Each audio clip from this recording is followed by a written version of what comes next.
ఈ రోజు కథ అయితే చాలా ఇంట్రెస్టింగ్గా ఉంది. ఏం జరిగింది అనేది నేను సింపుల్గా షార్ట్కట్లో చెప్తాను. సో డైలీ అప్డేట్స్ కోసం సబ్స్క్రైబ్ చేసుకోండి. ఇంట్లో నగలు తాకట్టు పెట్టినందుకు గొడవ జరుగుతుంది కదా. ఇక ధీరజ్ బయటకు వచ్చి దాని గురించి ఆలోచిస్తూ ఉంటాడు. ఇందులో వాళ్ళ అమ్మ వచ్చి తనని తిడుతుంది. మీ నాన్న డబ్బులు ఇస్తానంటే ఎందుకు తీసుకోవాలంటున్నావు, తను చాలా బాధపడుతున్నాడు అని చెప్పి. ఇక నర్మద తన హస్బెండ్ కూడా వస్తారు. ఇక డబ్బులు తీసుకోమని చెప్పి నర్మద అంటుంది. ఇక వాళ్ళ నాన్న కూడా కొంచెం వెనకుండి ఈ మాటలన్నీ కూడా వింటూ ఉంటాడు. లేదమ్మా, నాన్న నన్ను చాలాసార్లు చేతకాని వాడినని, బాధ్యత తెలియదని, ప్రేమరే నన్ను తినడానికి కూడా ఇంట్లో డబ్బులు కట్టమన్నారు. ఇప్పుడు నేను డబ్బులు తీసుకోలేను, సొంతంగా ఎదగాలనుకుంటున్నాను.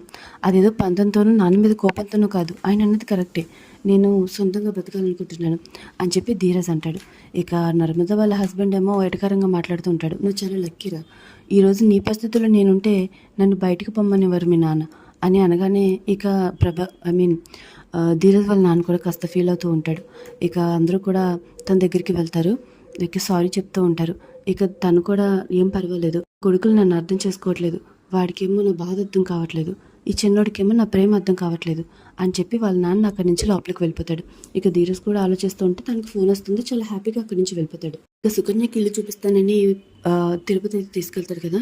సో ఇక్కడ కొన్ని సీన్స్ జరుగుతూ ఉంటాయి. ఇల్లు చూపించడం, వీళ్ళిద్దరూ ఎటకరంగా మాట్లాడుకోవడం, ఇవన్నీ కూడా చూపిస్తూ ఉంటారు.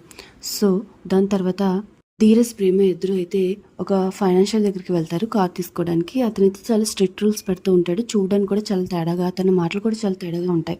ప్రేమ అయితే చాలా భయపడుతుంది. నాకు ఇదంతా ఎందుకు కరెక్ట్ అనిపించట్లేదు, వద్దు మనం వెళ్ళిపోదామని. ధీరజ్ మొత్తం ధైర్యం చెప్తాడు. లేదు, అండ్ అలాగే ఉంటాయి ఈ బిజినెస్ అన్నాక, నేను టైంకి వడ్డీ కట్టేస్తాను కాబట్టి ప్రాబ్లం ఉండదని చెప్పేసి అగ్రిమెంట్ మీద సైన్ చేసి బయటకు వచ్చేస్తాడు. బట్ ప్రేమ మొత్తం చాలా భయపడుతూ ఉంటుంది. ఇక సుకన్య ఉంటుంది కదా, ఇంట్లో జరిగినవన్నీ కూడా భాగ్యానికి తను ఇన్ఫార్మ్ చేస్తూ ఉంటుంది నగల విషయంలో జరిగిన గొడవ గురించి. ఇక భాగ్యం వెంటనే వల్లికి ఫోన్ చేస్తుంది. వల్లి చాలా కోపంగా మాట్లాడుతుంది. ఇంట్లో నగల గురించి గొడవైంది కదా, అసలు ఏమైందని అడుగుతుంది. ఈ విషయాలన్నీ నీకెందుకు అంటూనే ఇక వాళ్ళ అమ్మ అడుగుతుందని అన్నీ చెప్తుంది.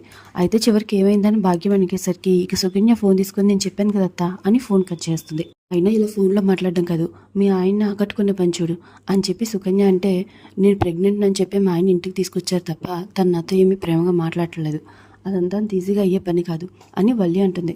ఇక దీని గురించి ఇద్దరు మాట్లాడుకుంటూ ఉంటారు. ఇంతలో ఈ కథ కంప్లీట్ అవుతుంది. సో నెక్స్ట్ ఎపిసోడ్లో ఏం జరుగుతుంది అనేది తెలుసుకోవాలనుకుంటే సబ్స్క్రైబ్ చేసుకోండి. Thanks for watching.